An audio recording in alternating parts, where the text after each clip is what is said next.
Hello, everybody out there, and welcome to our 18th installment of the Lunch with Eaters series of UCI Alumni virtual events. And a warm welcome to you today on this Friday.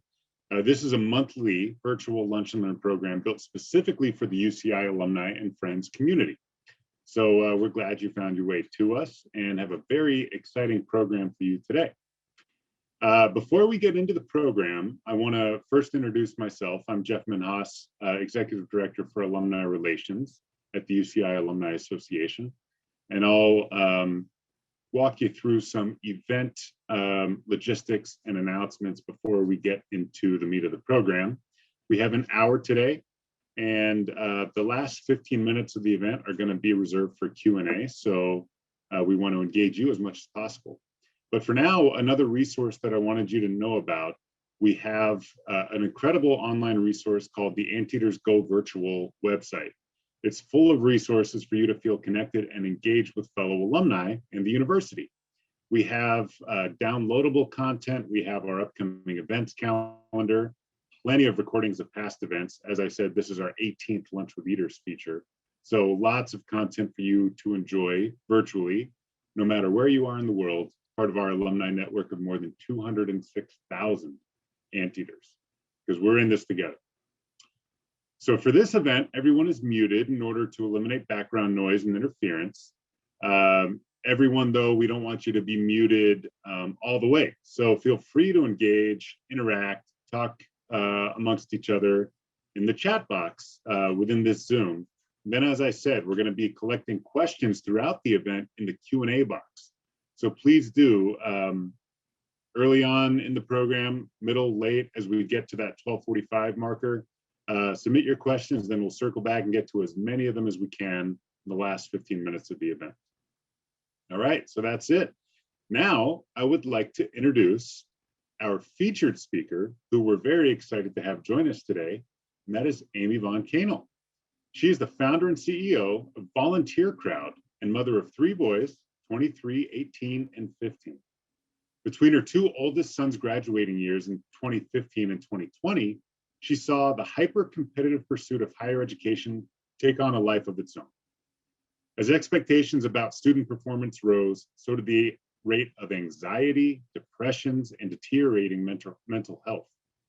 While working for a national team volunteer club from 2015 to 2018, Amy witnessed a parallel universe of ordinary kids making incredible contributions to their communities. In this environment, students were curious, relaxed, and proud of themselves.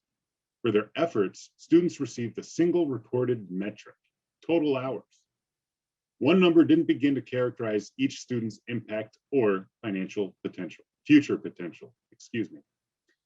That inspired Amy to create the first volunteer portfolio.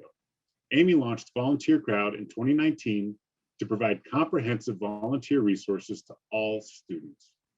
Amy is a double alumna of UCI with a BA in economics and an MBA from the Palmerage School of Business, and we are very excited to count her as one of our illustrious UCI alumni. Everyone, please join me in giving Amy a virtual great big anteater welcome. Welcome to the stage, Amy. Thank you, Jeff. Thank you, Jessica. Thank you, Theodora. And thank you to everyone who is joining us for lunch today. I'm really honored to be part of the Lunch with Eaters series and to share my journey today. It's been a wonderful one. I actually, my journey with UCI began kind of by accident twice. And what I mean by that is I didn't apply to UCI originally. I wasn't aware of it. And I had only taken tours of UCLA and UCSD. And surprisingly, those are the only UCs I applied to. But one day on the way back from Newport Beach, I got lost coming back from PCH, stumbled onto Jamboree and then University Avenue, drove by UCI. And do you ever have words pop into your head that just, it's like someone is telling you something? The words "I'm home" just appeared because I'm one of these individuals that likes order and structure. And so I had a wonderful first impression of UCI. Made it into UCSD, but I was raised by a single mom and we couldn't afford it. So I moved out to Orange County with a friend and attended OCC, which for me was good, but not quite challenging enough. And I started taking extension courses. So I was taking the normal undergraduate classes and I just fell in love twice. I also fell in love with a boy, which kept me in Irvine, and that's my husband today, also a double alum. And so we are a proud Anteater family. I love it. I think that your journey is amazing to start hearing about, but not altogether unique in terms of incoming Anteaters finding a home at UCI. And that kind of encourages folks to stay engaged. I also met my spouse at UCI like you. So something in common, although each of us only have one UCI degree. You both have two. So kudos to you. So thank you for sharing that, Amy. We're going to get into your the entrepreneurial side and Volunteercrowd in a minute, but let's stick with UCI for a minute. What are one or two of your favorite memories from your time at UCI after, of course, you joined the community? Well, I loved statistics, and I had a great mentor with Bob Newcomb. He was in the School of Social Sciences, and I remember we weren't allowed to bring calculators to class because he said, if you don't know what that calculator is doing, then you'll never really understand what statistics is all about. So I really internalized it. I loved his method of teaching. I went on to be a TA with him. I went into some of his graduate school classes and attended and took some of those classes even as an undergraduate. And I formed such a bond with him that he attended my wedding. So that was really wonderful. And then I think the other memories are just the homecoming games. We're basketball fans. My youngest son loves to play basketball. And we were there when Marmaduke was playing. And there's just this video where my son is waiting for Marmaduke to come off the court. And he gives him just this big hug, this little boy and this huge, gentle giant. And it was just the sweetest thing in the world. And so I think it's always been a place for me intellectually, and then also to just feel like you're part of something, you're part of a family. Yeah, that resonates with a lot of us out there. Bob Newcomb is a bit of a legend among UCI faculty and touched many of us students in a profound way, and that's really great. And he was also he's sorely missed, by the way. And then Mamadou, of course, needs no introduction. So awesome. So you came to UCI. I did read a little bit about this in your introduction about the need you saw for Volunteercrowd, but let's focus on entrepreneurship for a minute. What drew you to become an entrepreneur? I think my story is very typical of entrepreneurs. You see that something really needs to happen and it's really not happening to your satisfaction. One of our advisors, John Payne, the former CEO of stamps.com, he said it best. He said, only do a startup if you can't not do it. And so that is how I felt. I felt like, oh, it's so frustrating. When I worked for the Teen Volunteer Club, I saw so many wonderful things happening with the students volunteering. And I also saw some areas where students just needed more individualized focus on their volunteer experience. Students should volunteer in groups for that dynamic, and they should also use volunteering as a stepping stone. So I had a background in education technology. I had a background in technology research. And I think as an undergraduate in economics, I just am drawn to efficient marketplaces. So I saw where nonprofits, 1.6 million of them, really needed talented volunteers, and talented students really needed opportunities to shine. So I wanted to create Volunteercrowd where we could meet in the middle. One of the alumni relations representatives, Liz Dahl, she's got a new married name. I think it's Caputi. Maybe you could help me with that, Jeff. Yeah, thank you. Oh gosh, I'm terrible with pronunciations. She and I have been friends for a long time, and she introduced me to the Applied Innovation Center. And that's where I started learning more about it. And once I saw that I had the support and resources to launch Volunteercrowd. I felt a lot more confident about it, because trying to start something in a vacuum is somewhat scary, even if you've got the background. So once I saw that I would have this ecosystem to draw from, I felt better about going into it, a lot more confident. Yeah, the ecosystem we'll learn a little bit more about, but it is a phenomenal resource here at UCI.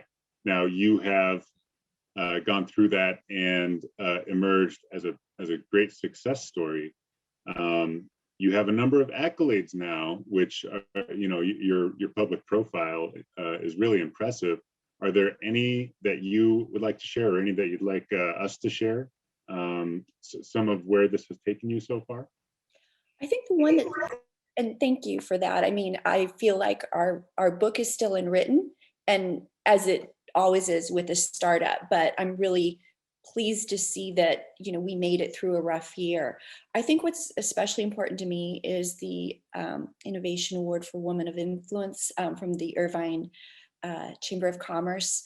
That is just, it's very special to me, because as a female founder, entrepreneur, it is very difficult in the startup arena. We receive, in a good year, 2% of all venture funding. And so we really need the support of our community. I was nominated by the head of the Wayfinder program and the UCI Applied Innovation Center, and that really touched me, because there are so many talented entrepreneurs. And just to see that my school and my community is supporting the work that we're doing with Volunteercrowd, and recognizing that the innovation itself is having influence on students. That's what's really special to me, that we are actually helping students get to that next stage in their education or career by giving them meaningful opportunities. So, and I think it also sends a signal that there's a welcome mat at the UCI Applied Innovation Center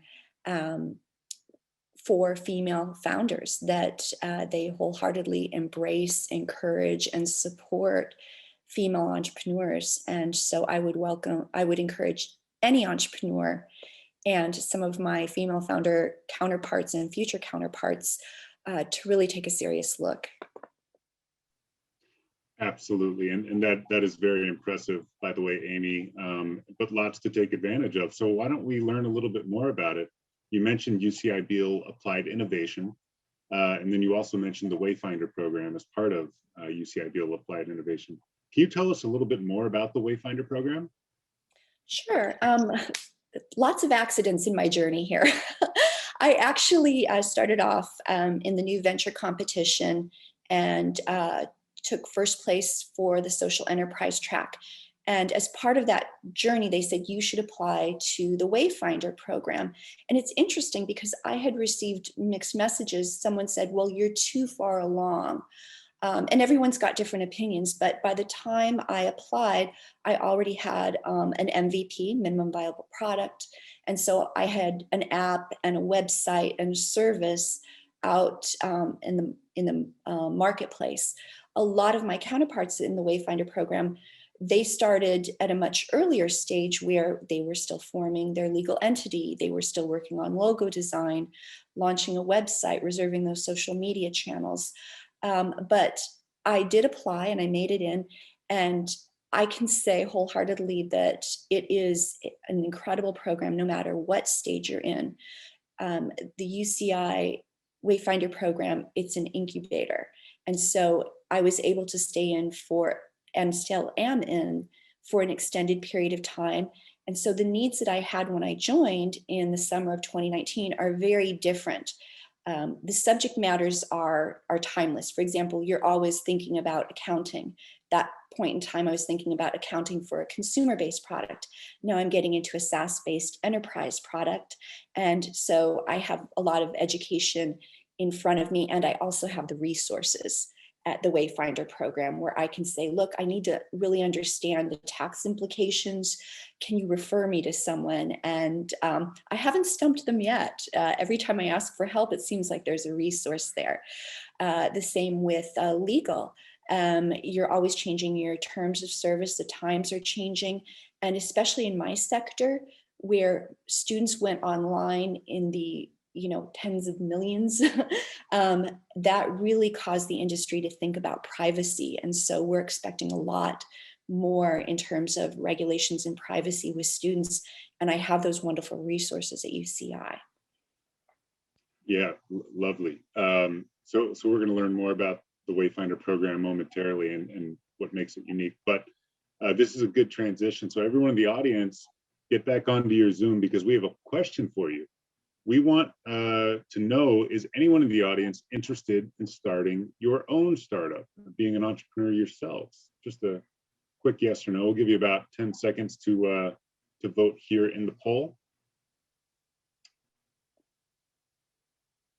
And it's never too late, especially with the resources that UCI has to offer to our community and alumni.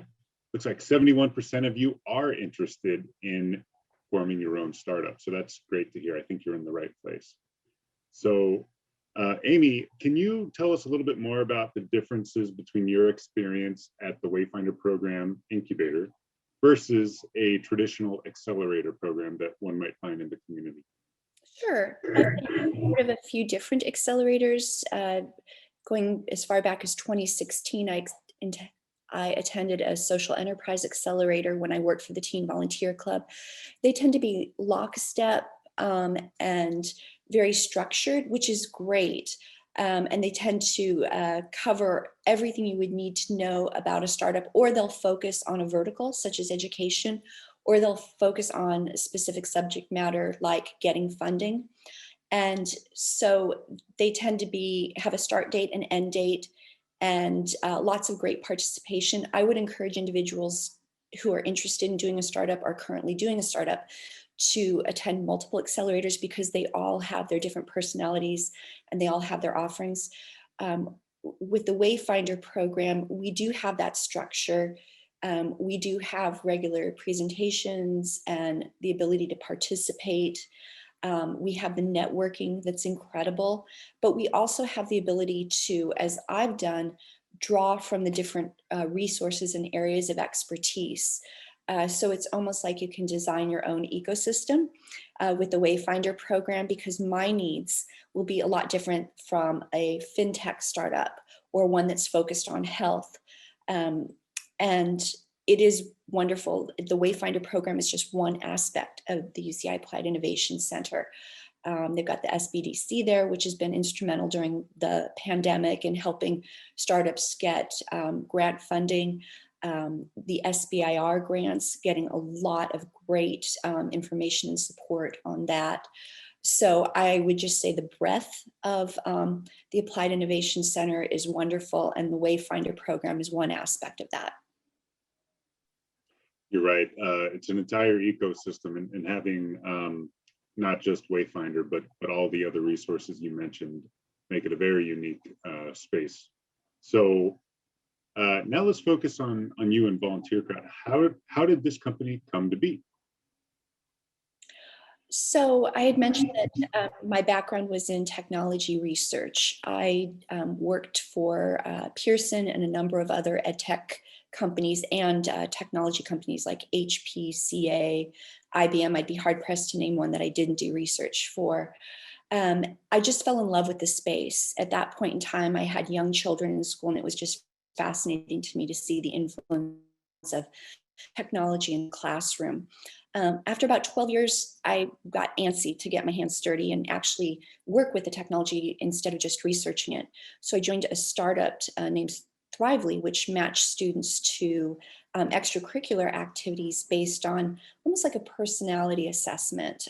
Thrively decided to do to become an assessment company, which didn't interest me as much as a marketplace. They're doing incredibly well now as an assessment company. In the meantime, I was tapped on the shoulder to be a founding board member at Lion's Heart, the Teen Volunteer Club. And when I went in there, I was just blown away at some of the marketing metrics. It was sticky. Students stayed in it a long time. I realized those were signals. They were onto something. Their technology platform, like a lot of nonprofits, it was outdated. And so I recruited some developers, received some technology grants, as a lot of nonprofits can. We relaunched the platform, grew 80%, tripled the national footprint, and then hit a wall because you can't scale a club. You can scale a platform. And to their credit, they knew who they were. They wanted to be a club. And I thought that there was potential to make it I thought there was room in the market for something different that addressed not only the needs of group volunteering, but the individual. I was interested in that student that was interested in coding and wanted to get their hands on a keyboard. Well, nonprofits have keyboards and lots of needs for coders. Or that student that wanted to learn marketing. Nonprofits are businesses. So that was really the vision for Volunteercrowd, to match the academic interests of the student and the career aspirations of the student to the nonprofit. And with 1.6 million nonprofits, there's no loss of opportunity. Thank you for sharing that. I haven't told you this before, but my 12-year-old son is a member of Lions Heart. He's been volunteering for a couple of years now through the great interface, the platform that you scaled. So now Volunteercrowd, you have now launched a kind of a high-profile company, and you've had probably a unique experience, I would guess. Maybe you can tell us more about this as a female founder with this company. How has that experience been for you? Well, I probably came to it with a little bit of an advantage in a few ways. First of all, I'm in a family with serial entrepreneurs, so it was all around me. So when I got into, when I launched Volunteercrowd, I knew it would be a long, hard journey. So I went into it with a fairly thick skin. Launching a startup is hard. Anyone will tell you that. It's very difficult. There are highs and lows. You have more failures than successes. And you really do have to persevere and give yourself a pep talk on multiple occasions. As a female founder, knowing that if there are 100 of you in a room, that, or if there are 100 pitches, that you've got a 2% chance, just statistically, that's a little hard. I mean, you've got to know that going into it. So I think that I've been a very fortunate female founder. That's the best way to put it.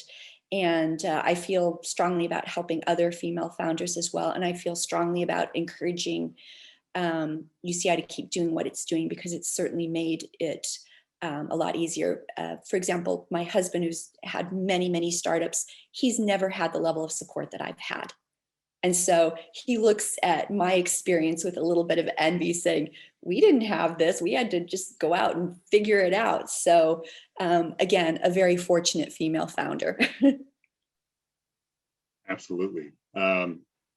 Well, regardless, you did have resources, and you kind of have the mindset around you, the family of entrepreneurs and whatnot.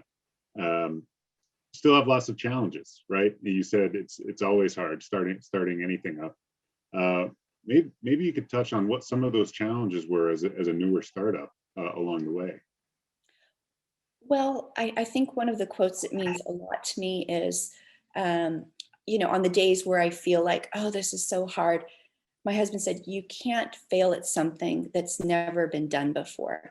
And in a way, we are doing something that's never been done before. You mentioned your experience with Lions Heart. Everyone knows what a volunteer club is. And so there's assist teams, there's Key Club, there's Lions Heart, there's NCL. And so we're pulling that experience together. We're like an academic transcript in the sense that we pull together your school volunteering, your club volunteering, your individual volunteering. We have all those clubs I mentioned, we've got members from all of them. And we memorialize and certify all of their experience. So I think that's been one of the more interesting aspects of it, that we're blazing a trail here. Yeah, wonderful.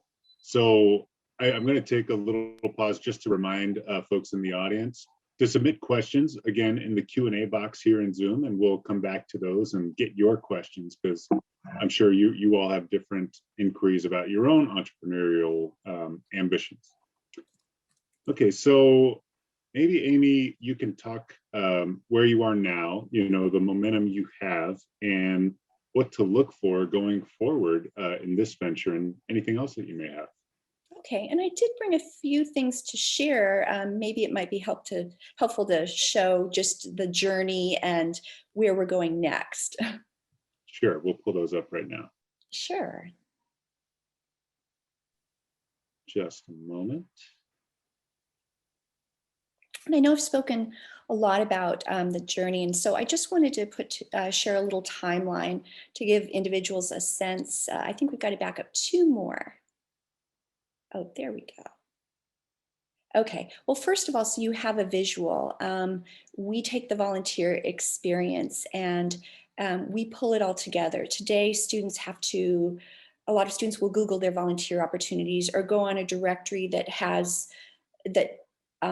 will show you the opportunity, but then you have to fend for yourself. So we have one platform where you can find your volunteer opportunities, track them, have them verified. And when we verify your volunteer hours, we also collect strength and skill endorsements, which is going to be very critical going into the 2021 college admissions cycle, where college admissions offices are looking for non-cognitive strengths. And then we automatically qualify students for the President's Volunteer Service Award. A lot of students really don't know about that. And then I'll show you the portfolio and how we put that together next. Okay, so next slide. Next slide. So it's a little bit hard to see, and I'm happy to send this out afterward, but today, volunteer data is self-reported. All of the volunteering that your son is doing, for example, someday he might just self-report that on a college application. Well, we put that all together on a verified transcript. His club volunteering, maybe he's in a sport and volunteers, maybe he's volunteering as part of his school program. And so the end audience here is the college admissions office, or perhaps even a future employer, somebody who's evaluating the student for a scholarship opportunity or a paid internship opportunity. So rather than just having one number like a GPA or a test score, we characterize the student's involvement. Yes, we've got a few metrics on there for convenience for the student. For example, when they are looking at filling out the Common App, things like how many years did you volunteer and how many hours on average per week. Those are numbers that nobody really tracks. So for convenience, we put those on there. But I think some of the most important aspects of this transcript are the strength and skill endorsements. These are endorsements from the nonprofits the student serves. And so it really is showing an objective view of that student's character strengths. And it's also showing the student's investment over time in developing their character. I mean, we coach students all the time to make an investment in learning from an academic standpoint. And so this shows the other side of that. Next slide. So just to give you a quick recap of what our journey was like, so you have a sense, we joined Octane's Technology Innovation Forum, and we were a semifinalist. Around the same time, we did the new venture competition. So we started off pretty strong, went into the Wayfinder program, which was great because we were able to carry that momentum forward and take everything we had learned and continue to build on that. We launched our MVP. We weren't even monetizing. And then about a month before I launched was the college admission scandal. So that really shaped our narrative and drove home the urgency for a volunteer platform. Right a few weeks before everything closed down because of the pandemic, we started monetizing, which I don't recommend, but that was where we were at. I think because we had so much support, we were able to really slow down and really fortify our platform and do very targeted marketing. For example, virtual volunteer solutions. And then in the backdrop of that, 72% of colleges and universities went test optional in the fall of 2020. So we really became a lot more relevant, and we inserted ourselves into the conversation, for example, with Character Collaborative and Harvard's Making Caring Common, and really focusing on helping the industry to evolve how to evaluate and assess character strengths. And we continue to see those signals, such as the UCs dropping standardized tests as well, the College Board dropping subject matter tests. So next slide.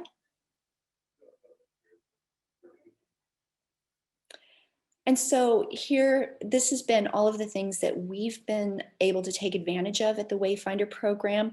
And it is what you make of it. So I see a lot of my counterparts making great use of the resources.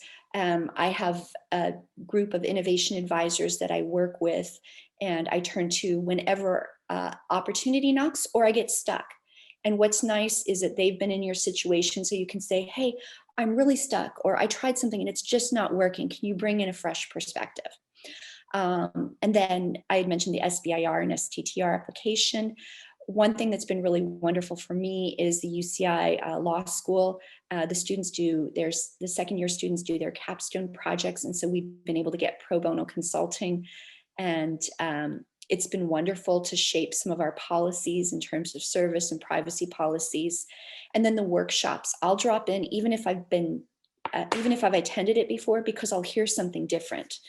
And then I'm most proud of recent development. Volunteercrowd was awarded the Richard Sudak Entrepreneurship Fund, and that is funding a new feature that we're introducing in Q2.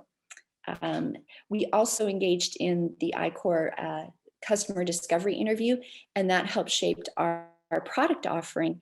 So we were able to monetize in a way that wasn't on our roadmap originally, and that's been very successful.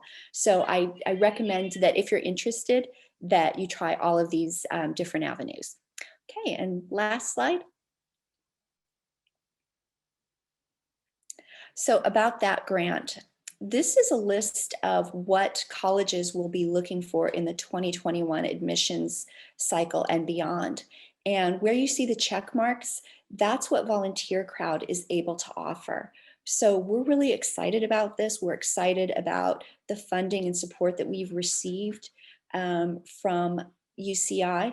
And so this month we're launching in partnership with Parchment. And in case you're not familiar with Parchment, they're the organization that gets all of the academic transcripts and the standardized test scores from high schools to colleges.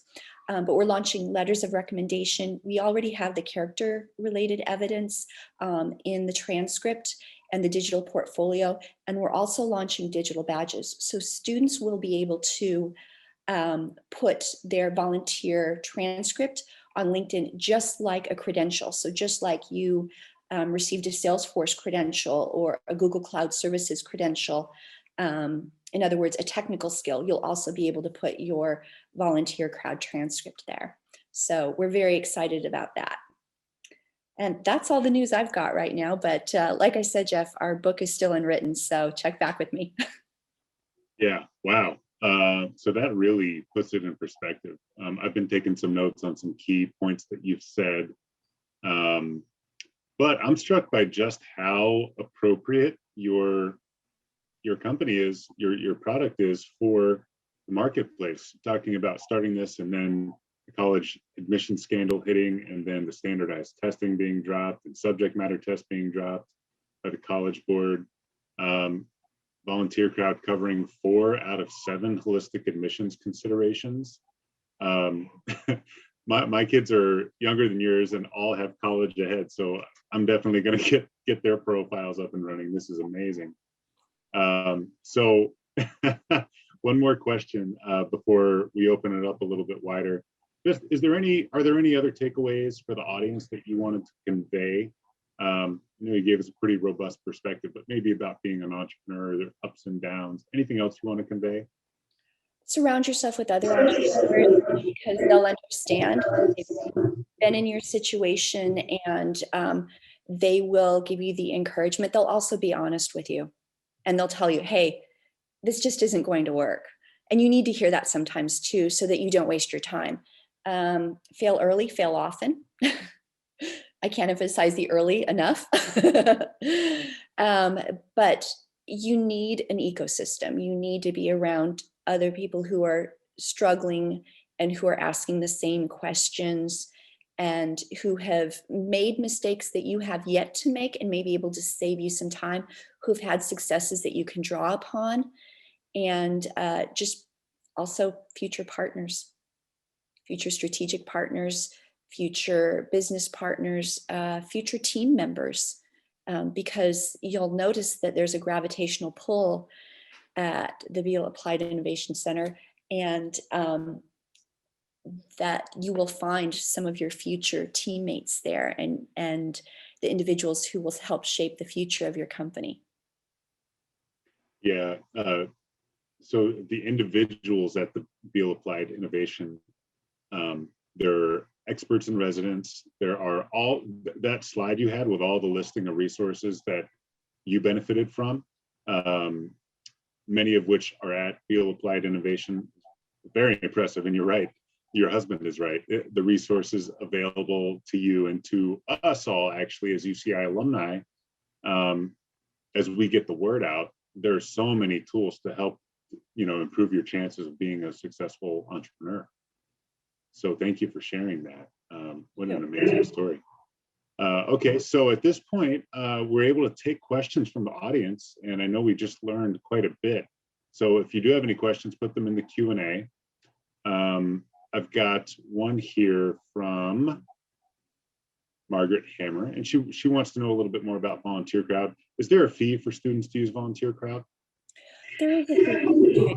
So we have 3 offerings. We have free services. So our promise as a social enterprise to schools is that any student who needs 10 hours worth of volunteer time, and that's really the extent of their investment, that they can find fun and easy, low barrier projects on Volunteercrowd.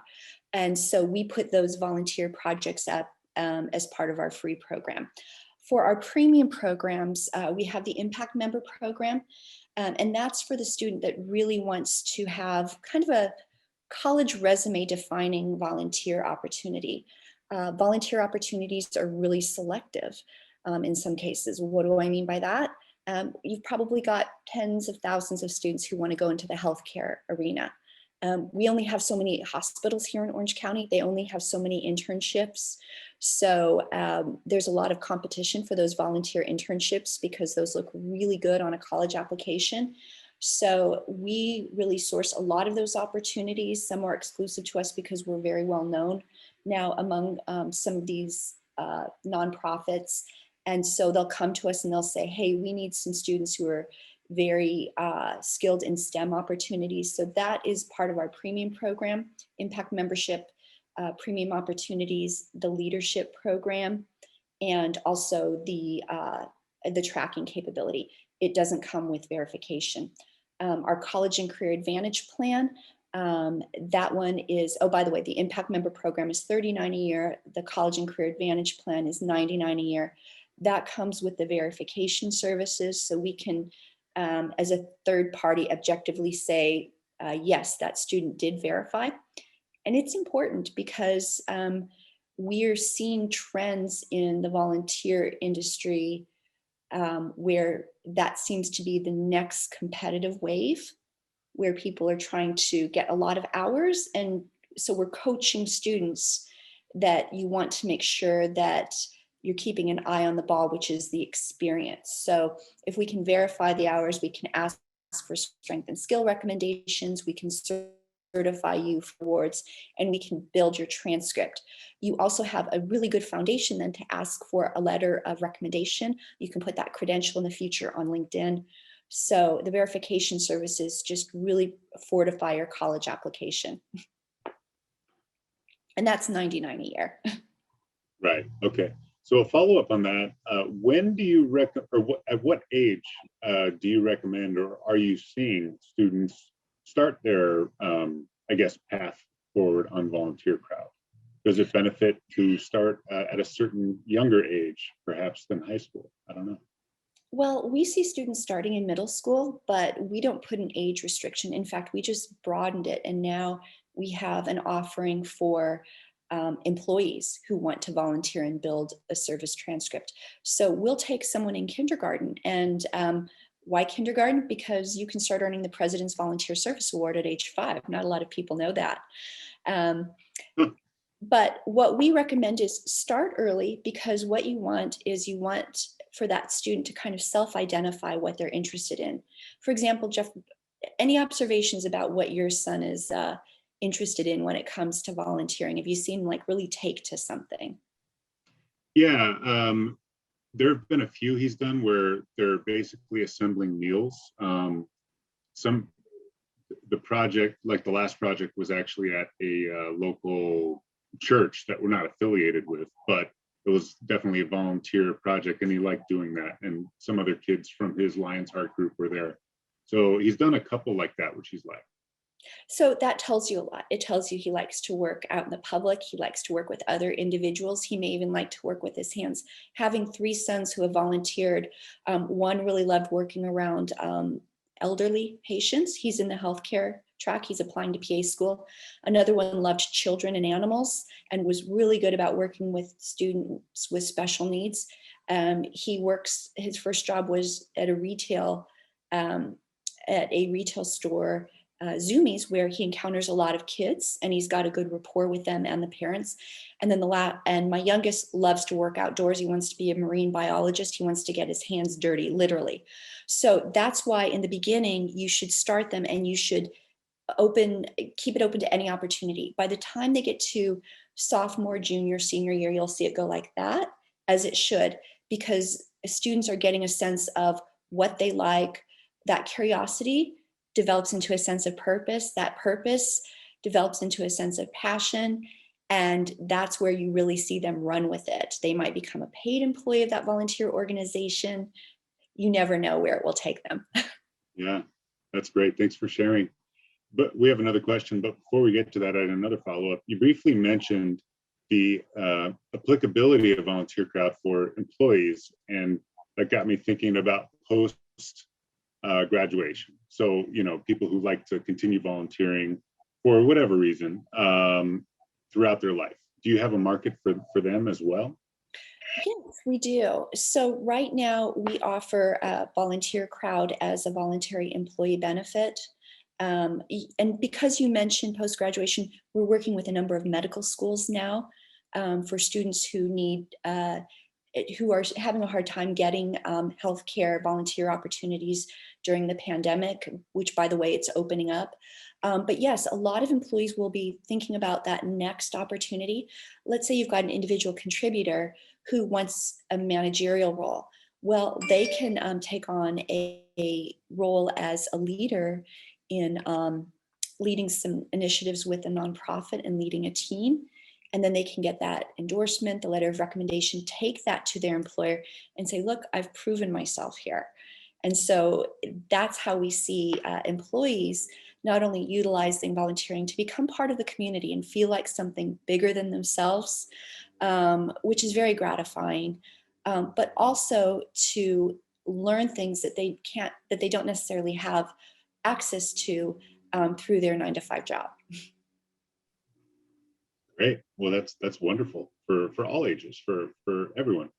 So another question from Margaret for you, Amy.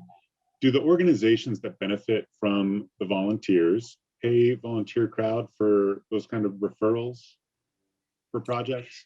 No, not at this point in time, because, well, first of all, we wanted to focus on the services for the students and really try to develop some of those. So we haven't developed as many for the nonprofits, but we do work collaboratively with some of the nonprofits. So the ways that we do that is that we have a program called Volunteercrowd Together, and it's like Amazon Smile, where the nonprofit, if they refer students, because they have volunteers all the time, and we have nonprofits asking, can you track my students' hours? And it's yes, and you can get a donation when you refer a student to one of our programs.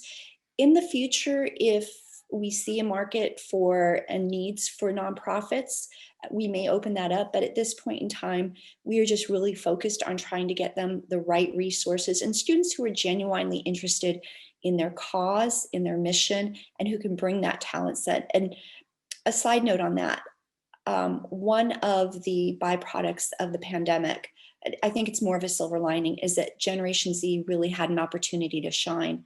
A lot of nonprofits didn't have the digital skill set in-house, and by bringing, and with everything going virtual, a lot of our students brought their digital skills into nonprofits. They got them set up on Zoom. They really blew out their social media, and they were able to really bring in some great creativity and technical skills. So right now we're just focused on getting talent to some of those nonprofits. Wonderful. So now another question back to the volunteer side, or the client side, if you will. In today's day and age, with all these things having changed in college admissions, and we know this from UC Irvine, we've had a really clean process. We weren't part of the admission scandal, but applications are up even through the pandemic. We had an all-time high number of applications to attend UCI this past year. We are just 2 years ago, we were the #2 most applied to university or college in the nation to come to UCI. So we're a world-class destination, but with the increased competition of admissions rates and whatnot, have you, I don't know if you know this empirically or if you have a sense for how things are going. Volunteercrowd makes it easy to compile all of this information, letters of recommendation, volunteer hours. But do you know if that's going to be viewed more importantly, weighed more heavily in the college admissions process? Meaning that your role with Volunteercrowd is going to be a more powerful tool to get into college for all of these students who are trying to carve out their path in an increasingly competitive marketplace. Yes, so we're plugged into Character Collaborative and Harvard's Making Caring Common. And over the summer, they're offering courses to admissions offices at different colleges that are embracing holistic admissions, where cognitive and non-cognitive strengths, so academic and non-academic strengths, are really looked at from a balanced viewpoint in the admissions process. So yes, we do become more relevant as we're able to offer some structured information about that student and really characterize, that's a word I'm probably going to overuse, rather than quantify and provide a metric for the student, we're trying to characterize their contribution. Because the one thing I can guarantee is that no two student transcripts will ever be the same. And that's the point, is that colleges don't want to know how students are the same. They want to know how students are different. And so we are taking that training alongside of these admissions offices. We're working with them, and that's how we'll put our grant to use in some of the customer discovery interviews and make sure that the prompts and the structure of that letter of recommendation help to support the information that the college admissions offices need. So yes, to answer your question. Wonderful. I love how you approach that, characterizing the students rather than quantifying them. Thank you. So we have another question here from Dennis Kaus. Where should high school students go to learn more about the programs to help get prepared for college applications? Do you have any resources that we can point to on that front? We do, and we work with a number of partners. And so I'm going to speak now as a mother because I've seen a lot of the great programs out there.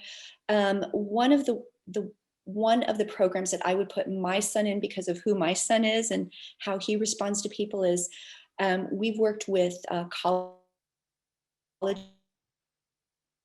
vision of next college student athlete, and they have recent graduates who advise students, so they've been through the process, so there's a great deal of empathy and advice that comes from the heart and comes from experience. There are a lot of wonderful college advisors out there. It's just for my son, because I know he would respond to someone who's more of a peer. That's where I would go.